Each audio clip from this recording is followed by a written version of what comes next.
del Toro y su Pinocho conquistan al jurado de los Globos de Oro. El Museo Arken de Dinamarca recibe el universo surrealista de Leonora Carrington. Rafael García Villegas, qué gusto estar contigo, amigos, amigas de Noticias 22. Qué alegría regresar al día a día de la información. Laura Barrera, como siempre, un placer, amigos del auditorio. Hola, Laura Regis, en la traducción de lengua de señas mexicana. Y en efecto, la información no para, no se detiene, y menos en materia de arte y cultura. Y es momento también de los balances. ¿Qué nos dejó el 2022 y qué depara el 2023? Sobre todo en instituciones tan importantes, Laura, como el INER. Sí, que se enfrentó a desafíos digitales muy importantes, pero aseguran el balance es positivo al cierre del año pasado y bueno, lo que se vislumbra para este 2023. Luego de 2 años cuesta arriba en los que tuvo que reconvertirse para conquistar el mundo virtual, el Instituto Nacional de Estudios Históricos de las Revoluciones de México cerró el 2022 con un balance altamente positivo. Entre los meses de enero y noviembre del año pasado, pudo desarrollar de manera presencial e híbrida cerca de 140 actividades académicas, artísticas y culturales que beneficiaron a más de 15,800 personas. Desde luego, buena parte de nuestras actividades estuvieron concentradas en el centenario del fallecimiento de Ricardo Flores Magón. Con motivo de esta conmemoración, se llevaron a cabo 2 coloquios internacionales, 3 foros temáticos, talleres infantiles, programas radiofónicos, diversos cursos y conferencias, así como el lanzamiento de un repositorio digital con 15 títulos especializados en la figura de Ricardo Flores Magón y el movimiento magonista.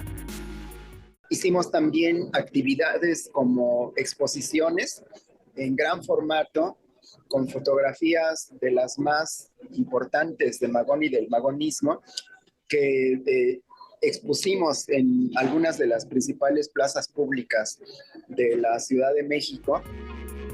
A raíz de la pandemia, el instituto encauzó buena parte de sus esfuerzos a la producción de contenidos digitales, como cursos, conferencias y exposiciones. Una labor de difusión que llegó para quedarse, tal como se pudo constatar en 2022. Creo que con la pandemia nos abocamos a convertir al instituto en una nueva institución orientada sobre todo a desarrollar contenidos digitales. Y la verdad es que nos sorprendió la capacidad de llegar a auditorios muchísimo más amplios y muchísimo más distantes. Luego de reforzar y ampliar su presencia en el mundo digital, el INER registró un importante crecimiento en redes sociales. En YouTube, sus contenidos rebasaron por mucho el 1,000,000 de vistas, en comparación con las 62,000 visualizaciones de 2021. En Facebook, el número de seguidores se incrementó en casi un 60%, pues pasó de 65,000 a 252,000 suscriptores. Aunado a lo anterior, el año pasado marcó la primera incursión del instituto en la popular plataforma de videos TikTok. Para Noticias 22, César H. Meléndez. 2023 es un año de importantes efemérides centenarias, bicentenarias, y aquí tiene el recuerdo una que se cumplió este lunes, Laura. Sí, justamente, Rafa, un siglo del natalicio del escritor, catedrático y académico mexicano Joaquín Antonio Peñalosa. Como un hombre de vocación religiosa, pero también poética, multidisciplinaria, como un creador de instituciones, conocedor de latín y griego, del siglo de oro, así definió Adolfo Castañón a Joaquín Antonio Peñalosa durante el homenaje que le rindió la Academia Mexicana de la Lengua en ocasión del centenario de su natalicio. Es un hombre dedicado a la palabra y a las letras, porque la palabra tiene una connotación, digamos, religiosa, igual que las letras, pero Peñalosa también era sacerdote, una vocación paralela de él a la poesía es la del sacerdocio y también la de la memoria. Creador de una copiosa obra poética en donde también está presente su interés y amor por los animales, Joaquín Antonio Peñalosa es además autor de una singular biografía sin paralelo en la actualidad sobre el autor del himno nacional, con quien además tenía un parentesco por vía materna. Autor Peñalosa es el historiador que hizo la única, hasta ahora, biografía de el autor del himno nacional mexicano, Francisco González Bocanegra. O sea, que él reconstruyó el itinerario educativo, formativo, cultural de González Bocanegra y puso en el contexto de la obra de Bocanegra y en el contexto de la poesía mexicana del siglo XIX, el himno nacional mexicano. En el homenaje transmitido por las redes sociales de la Academia Mexicana de la Lengua, participaron Vicente Quirarte, Felipe Garrido y Gabriel Trujillo Muñoz. Esta también fue una ocasión para que Adolfo Castañón rememorara el último adiós de su amigo. Peñalosa falleció y todavía me mandó una cartita cuando trabajaba en el Fondo de Cultura para despedirse de mí, muy discreta, pero también muy noblemente, porque se despidió sin decírmelo, con una cita de Cervantes, diciéndome: Castañón ya está lamiendo el sol las bardas. Esa es una cita que viene de Quijote, que tiene que ver con que el eclipse de la vida. Con información y texto de Víctor Gaspar, Noticias 22. El Museo de Bellas Artes nos abre una ventana muy interesante. Esto es al pasado para apreciar cómo era la cultura en México, digamos que entre 1946 y 1952. Casi 10 años de la historia del Palacio de Bellas Artes se pueden ver en la muestra El Palacio de Bellas Artes y la vida cultural en México, 1946-1952. A través de 120 documentos, se muestra la historia cultural y política que ocurrió en el recinto. La selección incluye carteles, programas de mano, fotografías y vestuarios, muchos de ellos exhibidos por primera vez. Por ejemplo, el vestido utilizado por la bailarina Magda Montoya, una maqueta del palacio y un breve video documental. Este acervo también incluye las primeras publicaciones realizadas por el instituto, como son México en el Arte, catálogos de destacadas exposiciones, bocetos de escenografías y vestuarios elaborados por artistas como Agustín Lazo, Julio Prieto, Lola Cueto, Carlos Mérida, entre otros. El Rincón del Tiempo es un espacio destinado a mostrar a sus visitantes exposiciones que rememoran la vida del recinto cultural más importante del país. Noticias 22, Alberto Aranda. Ya el año pasado reparábamos en lo importante y en el impulso tan grande que le dio Consuelo Sáizar a este encuentro editorial. Y ahora ella pasa a la estafeta de la Feria Internacional del Libro de Monterrey. Vamos a ver. Luego de permanecer 11 meses al frente de la Dirección General de la Feria Internacional del Libro de Monterrey, la editora y extitular del Conaculta y del Fondo de Cultura Económica, Consuelo Sáizar, anunció su renuncia al cargo a partir del 15 de enero de 2023.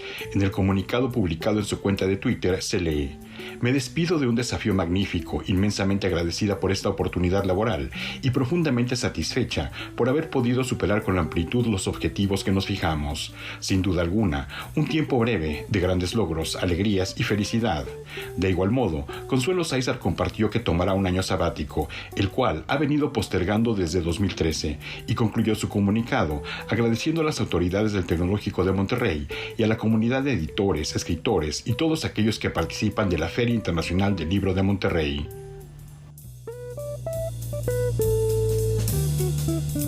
Vamos a hablar de un documental. Francisco y Madero en San Pedro, Coahuila, que ahora desafía las fronteras del idioma. Francisco Ignacio Madero en San Pedro de las Cosas. Poner en valor la riqueza histórica de una ciudad que reclama su legítimo lugar como cuna de la revolución y darla a conocer al mundo entero es el propósito del documental Francisco y Madero en San Pedro, Coahuila, realizado por el cronista local Luis Martínez Tavares, quien a su vez contó con la complicidad de docentes y alumnos del Instituto Tecnológico Superior de la ciudad para traducir el documental al idioma inglés. Él me comenta sobre este documental para los hispanos, ¿no? En español. Y ahí le sugiero yo el por qué no hacerlo más grande, ¿no? Y por el amor a nuestra tierra, a San Pedro de las Colonias, que tiene muchísima historia, hacerlo en inglés para llegar a otros lugares. La idea de contar esta historia en inglés, nos cuenta Ricardo Martínez, es contribuir a fortalecer la identidad de la comunidad, entre quienes aún forman parte de ella o entre las familias que han hecho su vida al otro lado de la frontera. todos tenemos un familiar que se ha ido a Estados Unidos, que ha trabajado en Estados Unidos o a otros países, pero principalmente en Estados Unidos.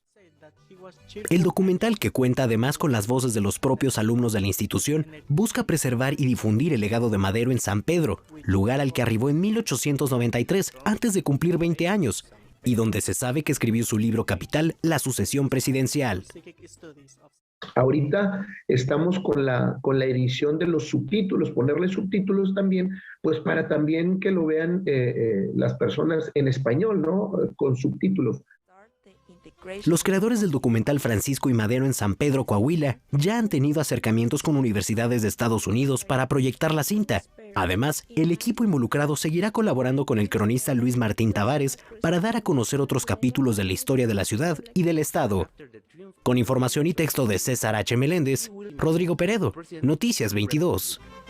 On that occasion, he makes a speech in which Antes de la pausa les comentamos que en el marco de la 10ª Cumbre de Líderes de Norteamérica, las esposas de los mandatarios de México, Canadá, Beatriz Gutiérrez Müller y Sophie Gregory, acompañadas de la secretaria de Cultura Federal Alejandra Frausto, recorrieron la exposición Miradas Originarias en el Museo Nacional de Culturas del Mundo, integrada por 12 retratos ilustrados de mujeres indígenas de ambos países, quienes se han movilizado por los derechos de los pueblos originarios y la igualdad de género. La comitiva convivió con las protagonistas de la muestra, la cual es organizada por la Secretaría de Cultura del Gobierno de México a través del Instituto Nacional de Antropología e Historia, con la colaboración de la Embajada de Canadá y el Fondo Canadá para Iniciativas Locales en México. Miradas Originarias permanecerá hasta el 26 de marzo de 2023 en la sala del primer nivel del Museo Nacional de las Culturas del Mundo. Muy interesante volver la mirada a hacer esta reflexión. Son más de 120 lenguas las que se hablan tanto en México como en Canadá, que están vivas con una vigencia fundamental, y de ahí la trascendencia de esta exposición. Y además se ve muy atractiva las fotografías que veíamos, las imágenes, vale la pena hacer el recorrido. Vamos a la pausa muy breve.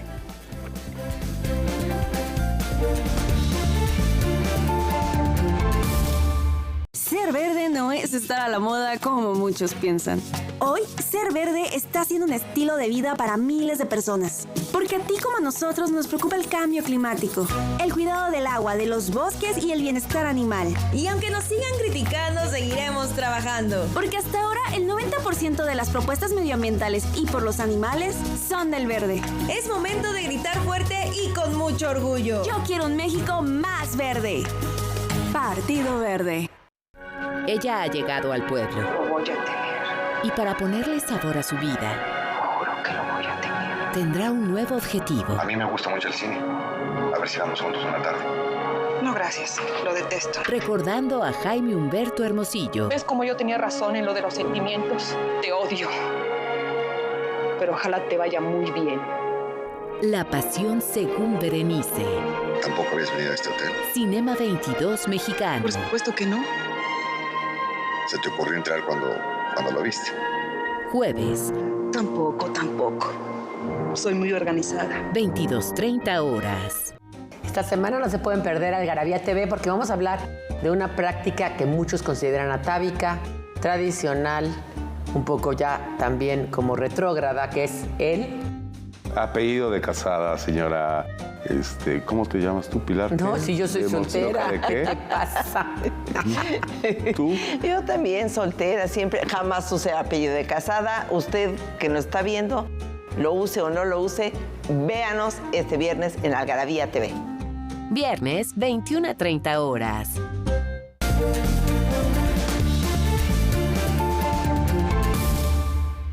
Dinamarca se pinta con matices surrealistas. El universo surrealista, habitado por mujeres etéreas, animales mitológicos, arcanos del tarot y plasmado a través de la alquimia pictórica de Leonora Carrington, llega por primera vez a la región escandinava con una exposición retrospectiva que lleva el nombre de la artista británica, afincada en México desde 1942. Con más de un centenar de obras entre pinturas, dibujos, tapices, esculturas y libros, el Museo Arken de Dinamarca presenta esta exposición con el apoyo de la Fundación MAPFRE de Madrid y en la que participa la curadora mexicana Tere Ark. El imaginario de Leonora Carrington, donde se cruzan elementos esotéricos, mezclados con leyendas irlandesas y pintura italiana de los siglos XIII y XIV, está acompañado en esta muestra por obras de la autoría de artistas próximos a la pintora, como Remedios Varo y Max Ernst. Algunos de los lienzos reunidos incluyen Té Verde, de 1942, Artes 110, de 1944, y obras posteriores como el Floripondio sobre una bicicleta de serpientes, de 1975. La exposición Leonora Carrington permanecerá abierta en el Museo Arken de la ciudad danesa de Skjåk hasta el 15 de enero de 2023. Y el Museo de Arte Contemporáneo Schrinkungshalle en la ciudad alemana de Frankfurt dedica una gran exposición a Marc Chagall, uno de los artistas modernos más importantes. En esta muestra se da a conocer una faceta hasta ahora poco conocida de su carrera artística. Desde su inauguración en noviembre del año pasado, más de 100,000 personas han visitado la exposición. En Berlín, Valentina Torrado, de nuestro canal aliado Deutsche Welle, nos contará más detalles sobre esta interesante muestra. Adelante, Valentina.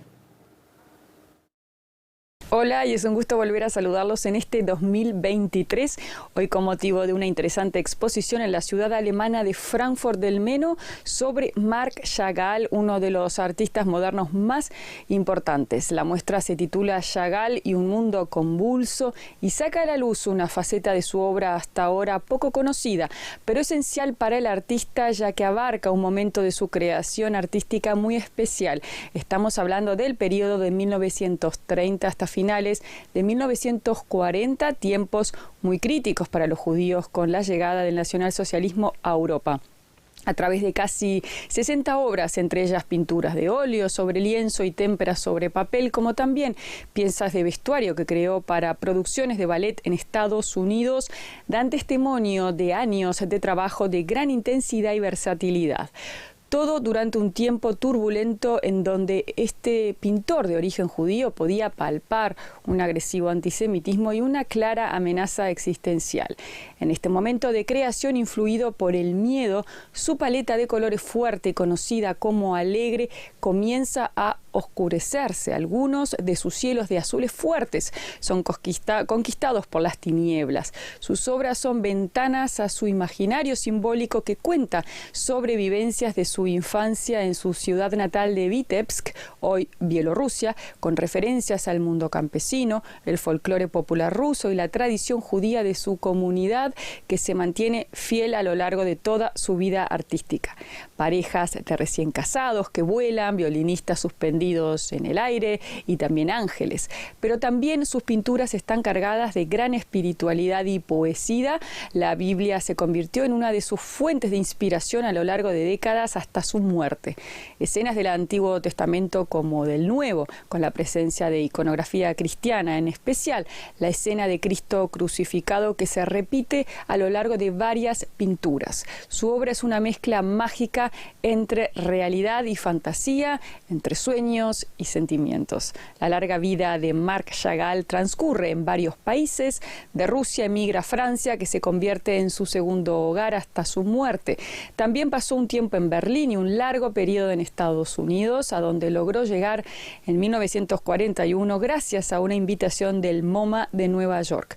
Pero fue el contacto con la escena cultural parisina que mantuvo vivo su arte, sus raíces, como lo es el agua para un árbol, como cuenta en su biografía. Aquí su obra se deja influenciar por el expresionismo, el surrealismo y el fauvismo.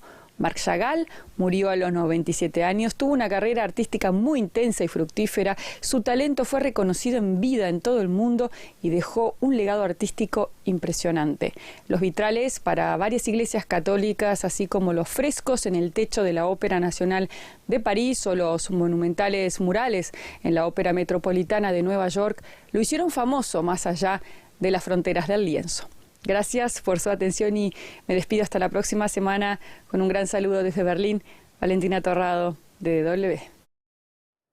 Gracias, Valentina. Y en Irán, la transformación social continúa. Tal vez recuerde las protestas que iniciaron en Irán en septiembre pasado, luego de la muerte de la joven Mahsa Amini, quien murió tras ser arrestada por la policía de la moral por presuntamente haber violado el estricto código de vestir de la República Islámica. Desde entonces, las protestas antigobierno a lo largo de toda la nación se han convertido en uno de los más grandes retos para la República Islámica y las mujeres han jugado un papel principal. Muchas se han despojado públicamente del hijab, que es el velo islámico obligatorio. De acuerdo con Associated Press, varias celebridades iraníes han expresado su apoyo a las protestas y criticado las violentas medidas tomadas por las autoridades. Entre ellas se encuentra la prominente actriz Taraneh Ali-Dosti, estrella del film El Cliente, ganador del Oscar en 2016. Ali-Dosti había posteado al menos 3 mensajes de apoyo a los protestantes en Instagram antes de que desactivaran su cuenta y la detuvieran el 17 de diciembre. Hasta el momento, reportó Associated Press, al menos 516 protestantes han sido asesinados y más de 19,000 personas arrestadas, según activistas de derechos humanos. Por suerte, luego de 3 semanas de cárcel, Taraneh Ali-Dosti fue liberada. Aunque no se dieron detalles de su caso, no se sabe si se le adjudicaron otros cargos, si será juzgada o si tendrá restricciones para viajar. La actriz también ha participado en otros filmes conocidos como Beautiful City, A propósito de Ellie y Leila y sus hermanos. Para promover esta última, acudió al Festival de Cannes de 2022. Más de 600 artistas y grupos de defensa pidieron la liberación de esta mujer iraní, que unió su voz a la de miles de compatriotas hartos de tener que soportar décadas de represión política y social. Para Noticias 22, Katia León Monterrubio. Admirable, ejemplar, un hito en la historia contemporánea, lo que está sucediendo allá en Irán. Cambiamos de tema. Pinocho, de la mano de Guillermo del Toro, conquista el oro. La resurrección, la desobediencia, la vida y la muerte son temas que aborda la película Pinocho, dirigida por Guillermo del Toro, que se llevó el Globo de Oro a Mejor Película Animada. It's been a great year for cinema. Cinema of all sizes, ambitions, big swings, intimate movies, and therefore it's been a great year for animation, because animation is cinema. Este galardón lo coloca más cerca del Oscar y de convertirse en el primer cineasta en obtener la estatuilla en el rubro de animación con una película realizada en stop motion. Made this movie with more than 60 units over more than 1,000 days of shoot, and gave a life and beauty and truth to a tale about life, loss and belonging. Pinocho se ha convertido en el reto cinematográfico más grande para el cineasta mexicano, no solo por la cantidad de personas que involucró, sino porque al ser una película animada, todo es perfectible, todo se puede mejorar, y así el rodaje se pudo alargar por mucho tiempo. We want to dedicate it, first of all, to our wives, Jennifer and Kim, who gave us life when we were inanimate objects, and if you see us in the dance floor, we're still inanimate objects. Guillermo del Toro logra lo que pocos, transformar una historia por todos conocida y llevarla a su mundo. Dota de humanidad a una marioneta que es rechazada y que a pesar de la crueldad del mundo, busca la felicidad. Noticias 22, Julio López.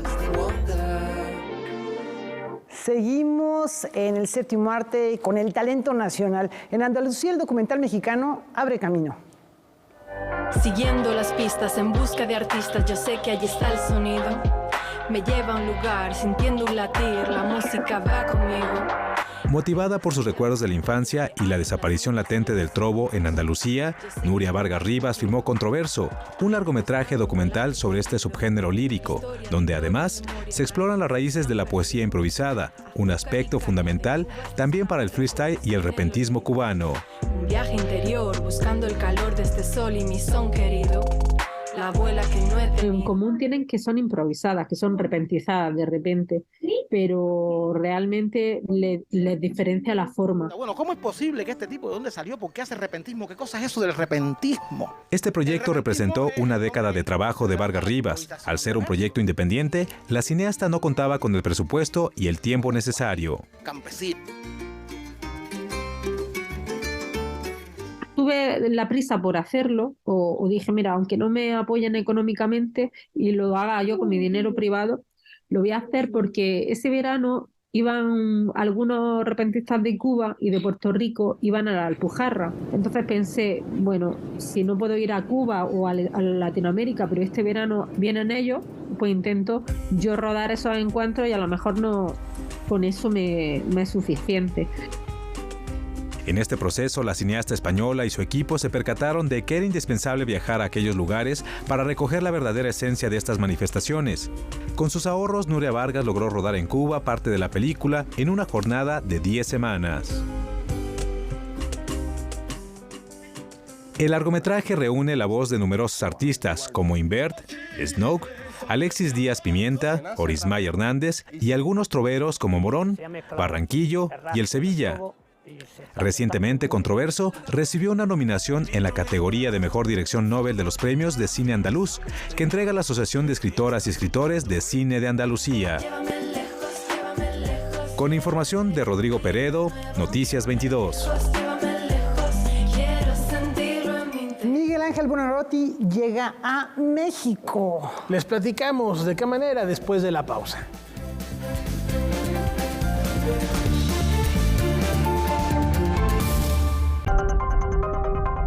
Mi hija ya intentó quitarse la vida varias veces.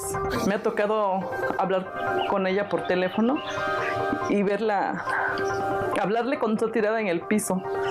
Margarita es madre de Rubit, una joven que en 2010, cuando tenía 18 años, fue víctima de trata. Durante 2 años fue explotada sexualmente en México, en los estados de Tlaxcala y Oaxaca. La llevaron a Estados Unidos en 2012, donde siguió siendo abusada. Pero en 2014, Rubit logró escapar de la red de trata y ahora vive allá escondida. A lo mejor a la gente nos juzgan y nos dicen, es que ya pasó mucho tiempo. Pueden pasar muchos años más y mi hija creo que nunca se va a recuperar. Hoy, Margarita busca ayuda para que Rubit se reúna con Jonathan, el hijo que tuvo en México mientras era explotada y quien no ha podido reunirse con ella. Nos han estado vigilando. Al niño ya intentaron quitárnoslos. Jonathan tiene 11 años. Estudia la primaria y también vive las secuelas del delito cometido contra su mamá. Cuando me lo dejó de 1 año, el niño venía muy mal, como golpeado, morado de todo su cuerpo. Y cuando estuvo en el kinder, la maestra se percató y me dice, es que algo pasó con el niño. En México, de 2015 a 2021 se han registrado 5.164 víctimas de trata. Pero de acuerdo con investigaciones del doctor Mario Luis Fuentes, especialista de la UNAM, esta cifra podría ser mayor si se toma en cuenta que algunas de las 17.930 desaparecidas en México del año 2000 a la fecha pueden estar siendo víctimas de las redes de tratantes. El delito de trata deja de estar en la agenda del gobierno federal. Reducción de recursos destinados a la investigación, a la protección de víctimas, a la reintegración de víctimas. El investigador universitario alerta además sobre otro peligro para las sobrevivientes tras ser rescatadas.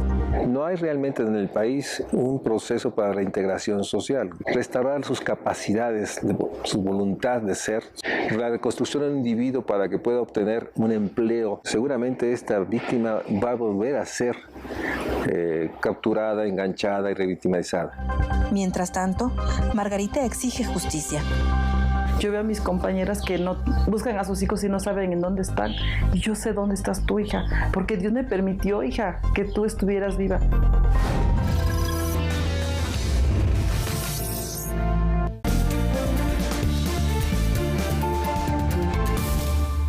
Suman voluntades para el rescate de la sangre de Mitla.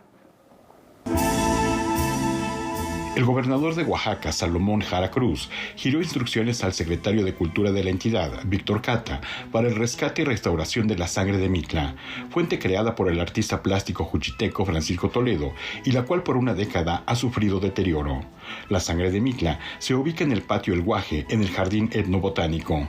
La familia de Francisco Toledo ha externado su preocupación por el estado de la pieza durante una reunión sostenida con el secretario de Cultura, Víctor Cata.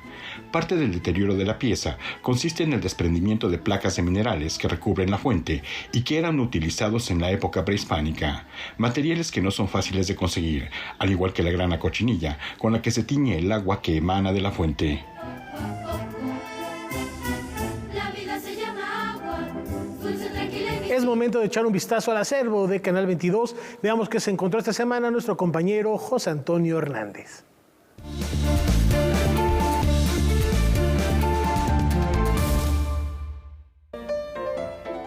Considerada la escritora viva más leída de la lengua española, con más de 72 millones de ejemplares vendidos.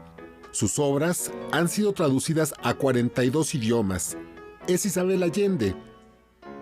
Empecé escribiendo una carta para mi abuelo, porque se estaba muriendo en Chile, y fue creciendo y se convirtió en un libro. Y después no sabía qué hacer con él. Estaba ahí encima de la mesa de la cocina, 500 páginas. Cursó estudios de periodismo mientras se iniciaba en la escritura de obras de teatro y cuentos infantiles. Trabajó como redactora y columnista. Empiezo a escribir algo que es como una primera frase que abre una compuerta y de ahí sale un río de palabras que me tumba.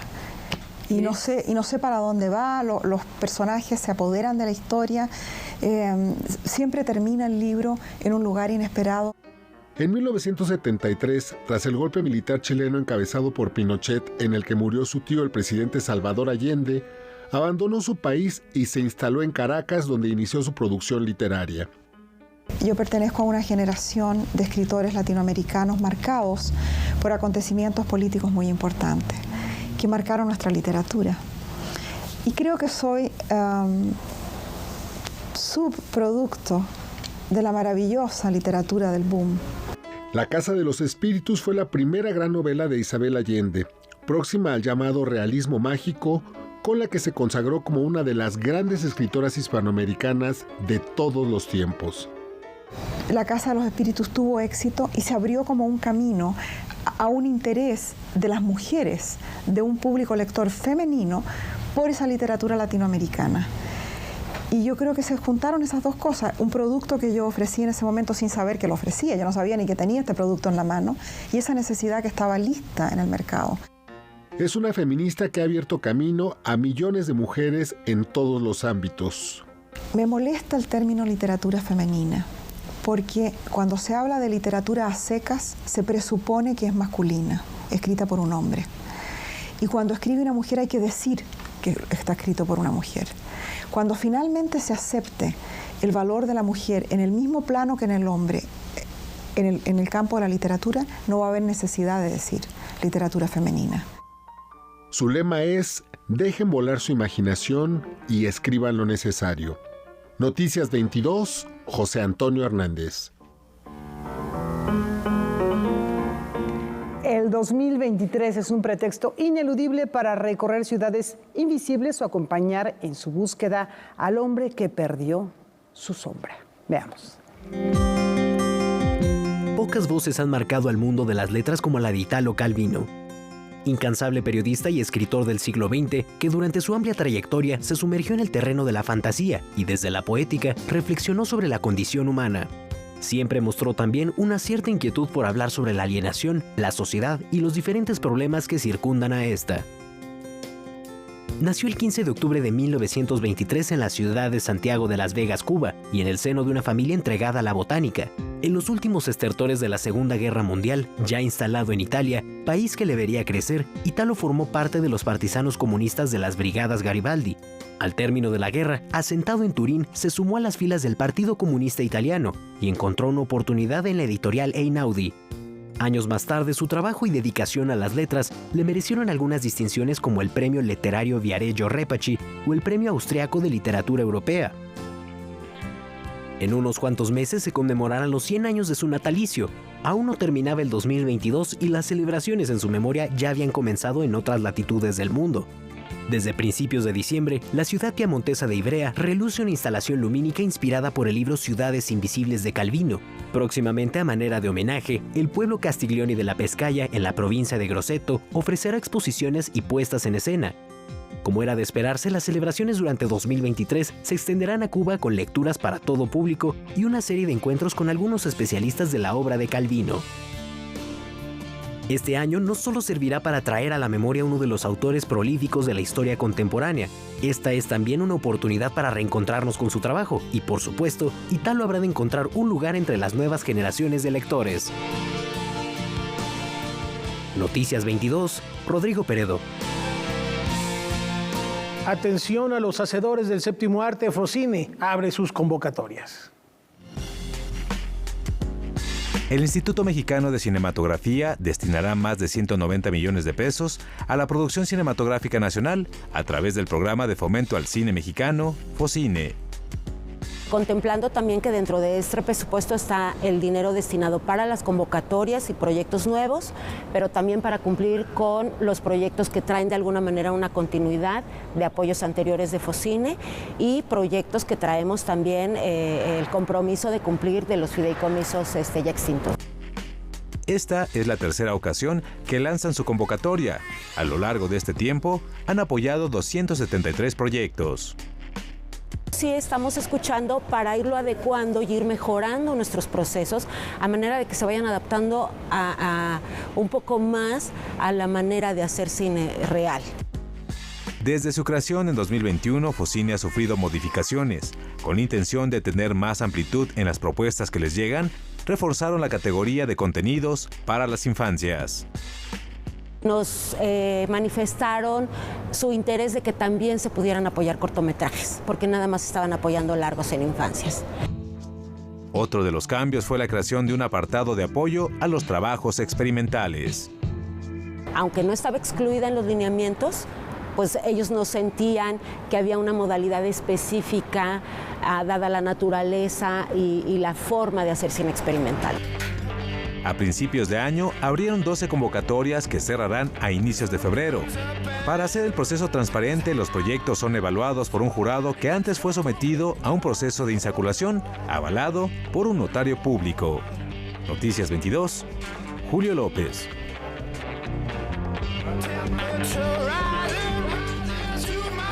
Un hito del Cinquecento llega a México. Con más de 5 metros de altura más 2 de su base, una réplica exacta del David de Miguel Ángel llega al Museo Sumaya, causando emociones igualmente monumentales.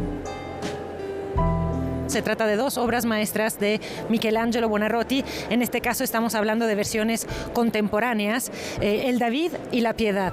Ambas obras se realizaron a partir de unos moldes que se sacaron con la autorización del gobierno italiano por lo que concierne el David y de los museos vaticanos por lo que concierne la Piedad. Estos moldes pertenecían a la casa fundidora Ferdinando Marinelli y fue propiamente la Galería Pietro Bazzanti de Florencia que realizó estos dos bloques.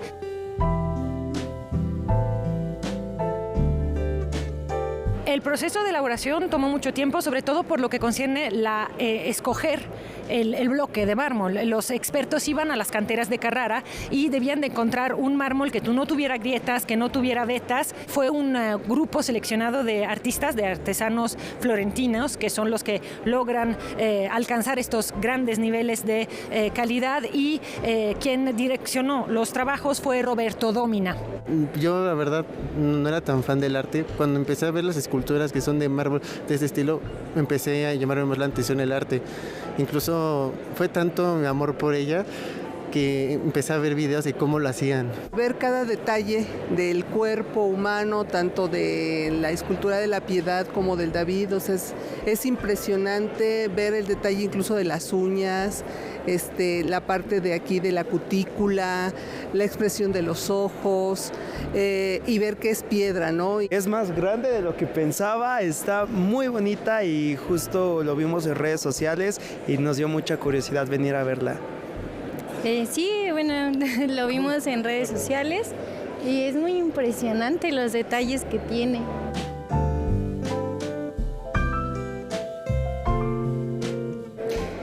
Esta réplica de la Piedad, al igual que el David de Miguel Ángel, permanecerán en el vestíbulo del Museo Sumaya, el cual mantendrá sus puertas abiertas de lunes a domingo de 10 a 19 horas con entrada gratuita.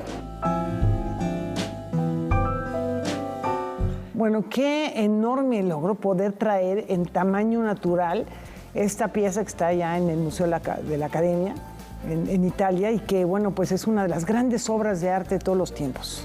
Y ahí veíamos de fondo también otra genialidad, La Puerta del Infierno de Auguste Rodin, que es otra de las piezas también que vale la pena visitar en el Museo Sumaya, aprovechando la llegada de estas dos piezas exquisitas, reproducciones certificadas de tamaño real de las originales creadas por Miguel Ángel Buonarroti. Vamos a la pausa.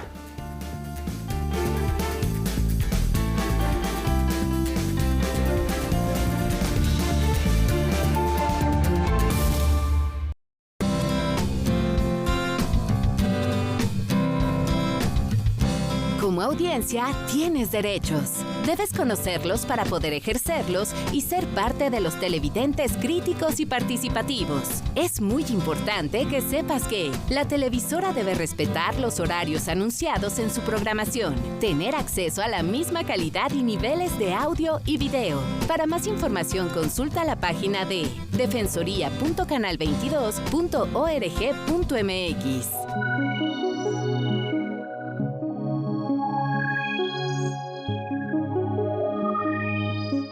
Un golpe de Estado teñirá el país de dolor y oscuridad. Numa hora gravísima da vida brasileira. Aunque a ellos, ni un golpe militar les truncará su pasión por vivir. A alegria e o sentido de viver, teríamos que sair outra vez pelo mundo. Al otro lado del paraíso. Dirección: André Ristum.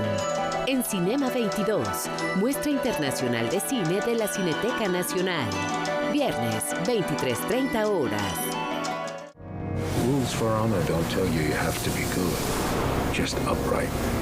If you want to make money, there's ways to do it. Una serie que nos sumerge en las redes de distribución, producción y comercialización de una de las drogas más vendidas del mundo. Creer que tu voluntad es tuya, creer que has logrado algo a espaldas del Señor. 000, sábados, 21 horas. If you want to kill, there are motives and method.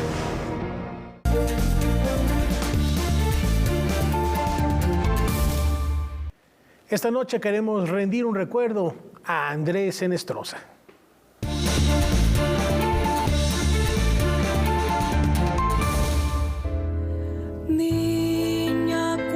Niña, cuando yo muera, no llores sobre mi tumba. Toca sones alegres, mi vida, cántame la sandunga. Este es un fragmento del poema Cuando yo muera de Andrés Enestrosa, poeta, lingüista y juchiteco que marcó con su obra no solo la literatura nacional, sino a generaciones de escritores y lectores. Han pasado 15 años de su fallecimiento, pero aún se le recuerda caminando con su sombrero, vistiendo guayabera y recogiendo en sus cuentos las leyendas de su tierra. Además de su obra periodística y narrativa, Andrés Enestrosa ayudó a la fonetización del idioma zapoteco y su transcripción al alfabeto latino. Fue profesor de literatura mexicana e hispanoamericana en la Escuela Normal Superior y la Escuela Nacional Preparatoria, jefe del Departamento de Literatura del IMBAL, miembro de la Academia Mexicana de la Lengua desde 1964. Colaboró en El Nacional, Excelsior, Revista Mexicana de Cultura y Revista de la Universidad de México. Fue becario de la Fundación Guggenheim y director de la Revista del Libro y El Pueblo y las Letras Patrias. Andrés Enestrosa falleció el 10 de enero del 2008. De su obra destacan Los hombres que dispersó la danza, El retrato de mi madre y Me llamaba Andrés Morales, Andanzas, Sandungas y Amoríos. Noticias 22, Alberto Aranda. A 80 años de su partida, su leyenda, sus aportes y su polémica siguen permeando nuestra sociedad. El hombre que inventó el futuro y que hizo más fácil la vida de los seres humanos. Así es como se recuerda al físico Nikola Tesla. Este visionario que desarrolló el principal método de producción, transmisión y distribución de energía eléctrica sigue vigente y muchos de los dispositivos eléctricos actuales se basan en sus inventos, pues desarrolló el embrión de lo que hoy se conoce como Internet y la comunicación instantánea. A continuación, una lista de libros y actividades que se han realizado en el siglo XXI para recordar al inventor, nacido en lo que ahora es Croacia. Comenzamos con El futuro me pertenece, Nikola Tesla, magna exposición que exhibió el Centro Nacional de las Artes en la Ciudad de México en 2016, en la que se hizo un recorrido cronológico multimedia que exhibió desde su biografía hasta sus inventos, aportaciones, vaticinios, pasando por su paso de ser un científico a una figura pop del arte y la ilustración. Además, presentó su relación con la sustentabilidad y el cuidado del medio ambiente. Nikola Tesla, el hombre que inventó el siglo XX, de la escritora madrileña Charo González Casas, es uno de los libros publicados en 2018 que tuvo como objetivo colocar al ingeniero eléctrico en el imaginario de la sociedad. La autora muestra al hombre que no aparece en la mayoría de los libros escolares y que acabó solo y pobre después de ser tachado de loco por querer iluminar a la Tierra con electricidad libre, gratuita y sin cables.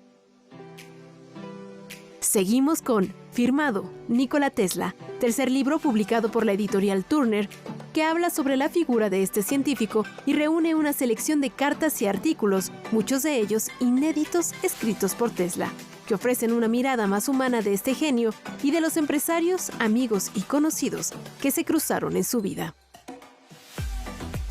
Y para reivindicar la genialidad del inventor que contribuyó a la evolución de las sociedades, cerramos la lista con la exposición Nikola Tesla, el genio de la electricidad moderna, inaugurada en septiembre de 2022 en el Caixa Forum Madrid, que muestra los módulos electromagnéticos y algunos de los espectaculares experimentos que se asocian con el científico y su compleja personalidad. Así recordamos a quien consideró que la ciencia no es más que perversión en sí misma, a menos que tenga como objetivo último mejorar la humanidad. Noticias 22, Karen Rivera. Un personaje fascinante. Conozcan más, por ejemplo, de las adaptaciones que se han hecho de su vida al cine en Noticias 22 Digital, en la página de Noticias 22 de la Agencia de Información, para conocer cómo este hombre ha dado el salto a la pantalla grande. Y el próximo martes, ahí tienen el link, y el próximo martes no se pierdan la entrevista que va a realizar Laura Barrera a Carlos Chimal a propósito de Nikola Tesla. En nuestro segmento de enfoques queda la cita hecha, y por lo pronto vamos a descubrir qué nos depara Sonamaco para este 2023. Del 8 al 12 de febrero se llevará a cabo la 19ª edición de la Feria de Arte Contemporáneo Sonamaco 2023. Esta es la tercera ocasión en que todos los ejes de este encuentro se llevan a cabo de manera simultánea. Sonamaco Sur, Sonamaco Arte Contemporáneo, Sonamaco Diseño, la sección emergente y Sonamaco Salón del Anticuario. En total, 216 expositores. Tenemos más de 210 expositores internacionales de 26 países distintos. Se van a presentar más de 20 conversaciones este año en el programa de conversaciones. Bueno, las secciones de la feria siguen siendo las mismas que la edición pasada. Además de artistas y galerías, los museos también tendrán una participación destacada en esta edición. Tenemos un programa de visitas de grupos de museos internacionales de todos los lugares del mundo. De hecho, tenemos ya como, yo creo que una cifra récord en cuanto a grupos de museos que visitan Sonamaco. Así que eso te da un poco la nota, ¿no? O la medida de que hay mucho interés, de que la gente obviamente tenía muchas ganas ya de volver sin miedo ya, ¿verdad? Y de poder retomar el pulso al arte contemporáneo en la Ciudad de México. Para esta edición, el comité de selección de la sección principal de Sonamaco 2023 ha sido renovado y cuenta con la participación de especialistas como Ben Loveless de la Galería Nordenhake de Berlín y Estocolmo, por Guilherme Simões de Assis de la Galería Simões Assis de Sao Paulo, en Brasil, Karen Huber de la Galería Karen Huber de la Ciudad de México, Lauren Kelly de la Galería Sean Kelly de Nueva York y Los Ángeles, Mills Moran de Moran con sede en la Ciudad de México y Los Ángeles, y Teófilo Cohen de Proyectos Monclova en Ciudad de México. Es la tercera vez que se presentan todas las ferias y todas las plataformas de Sonamaco juntas al mismo tiempo en la Ciudad de México, en el Centro Citibanamex. Volvemos a repetir el plano con algunas mejoras que nos funcionó muy bien ya la edición pasada y que diseñó el estudio de arquitectos de Holanda, Tom Posma. Noticias 22, Víctor Gaspar. Aquí una propuesta de música con causa. El próximo 19 de enero, Susana Zabaleta y Fernando de la Mora se reencontrarán en el escenario para rendir un homenaje a algunos de los compositores más sobresalientes de nuestro país. Yo creo que si decimos los grandes compositores mexicanos nos referimos a muchas décadas, ¿no? Pero estamos todavía con la complicación de que hay tantos y que no queremos poner dos del mismo, pero pues nos referimos a La Rivera, a Consuelito Velázquez, a José Alfredo Jiménez, a Manzanero. Bueno, hay tantos compositores maravillosos. El programa contemplará 20 piezas aproximadamente, algunas del repertorio individual tanto de la soprano como del tenor. Ambos estarán acompañados por la Orquesta Juvenil Universitaria Eduardo Mata, dirigida por el maestro Gustavo Rivero Weber. Este concierto cobra doble valor, pues no solo se rinde homenaje a los grandes autores del cancionero mexicano, todo lo que se recaude en la venta de boletos se donará a la Fundación Comparte Vida. Estoy muy contenta. Es la segunda vez que me invitan a esta asociación sin fines de lucro que tiene que ver con ayudar a la gente, con ayudar a los niños con leucemia. Yo creo que la gente que vaya también tendría que pensar eso, ¿no? Es recibir este hermoso concierto con estos hermosos músicos, con esta orquesta increíble y dar un poco... aquí no solo das, sino recibes, y eso, de eso se trata la vida, yo creo. Homenaje a los grandes compositores mexicanos con Susana Zabaleta y Fernando de la Mora se realizará en la Sala Nezahualcóyotl del Centro Cultural Universitario el jueves 19 de enero a las 18:30 horas. Noticias 22, Rodrigo Peredo. ¿Y qué les parece si ahora echamos un vistazo a la programación de enero de 2023 del Sistema de Teatros de la Ciudad de México? El Sistema de Teatros de la Ciudad de México inicia 2023 con 4 montajes escénicos en sus diferentes recintos. El Teatro Sergio Magaña recibe el espectáculo de Pícaros, Truhanes y Actores, escrito por Tito Vasconcelos y Luis Esteban Galicia, inspirado en una pieza de Cervantes que participó en el Festival Internacional Cervantino en 2016. Que va a salir mejor que el de los montadeudas. Nos sirvió a nosotros para hacer una revisión sobre la picaresca del siglo de oro española y darnos cuenta del funcionamiento de este tipo de personajes que son encantadores y cómo se fue transformando el pícaro hasta convertirse en un verdadero gángster, ¿no? Que ahora son los políticos, estos que por sobrevivir y a veces sobrevivir de manera opulenta, engañan con falsas promesas a los ingenuos votantes. Normalizar lo diferente es el objetivo de la puesta en escena Miles de Millones de Borregos, que bajo la dirección y texto de Eduardo Castañeda aborda las neurodivergencias. El montaje se presenta en el Teatro Benito Juárez en 4 únicas funciones, el 21, 22, 28 y 29 de enero. Quemar los campos, texto de Ingrid Bravo y dirección de Bruno Ruiz, aborda el tema de los feminicidios en nuestro país y se presenta en el Foro A Poco No, del 19 al 29 de enero.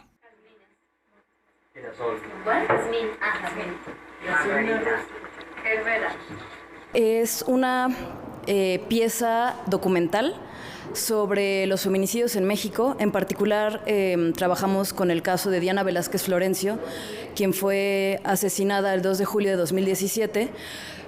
Retomamos fragmentos sobre todo de su vida y de la lucha de su madre, Lidia Florencio Guerrero, y de su hermana Laura Velázquez Florencio. Y lo que hacemos, aparte de intentar hacer una reflexión con las personas que participan, es armar un jardín mientras vamos justo platicando un poco de todo esto. Por último, las compañías Cosmonautas Teatro de Sombras de Argentina y México y Lumbra de Brasil presentan Fin, montaje en el que abordan el tema de la memoria y el olvido. Fin se presentará del 19 al 29 de enero en el Teatro Benito Juárez. Noticias 22, Víctor Gaspar.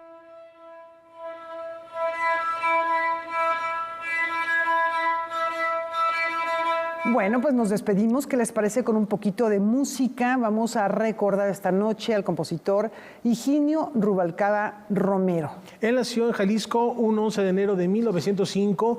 Se desempeñó además como violinista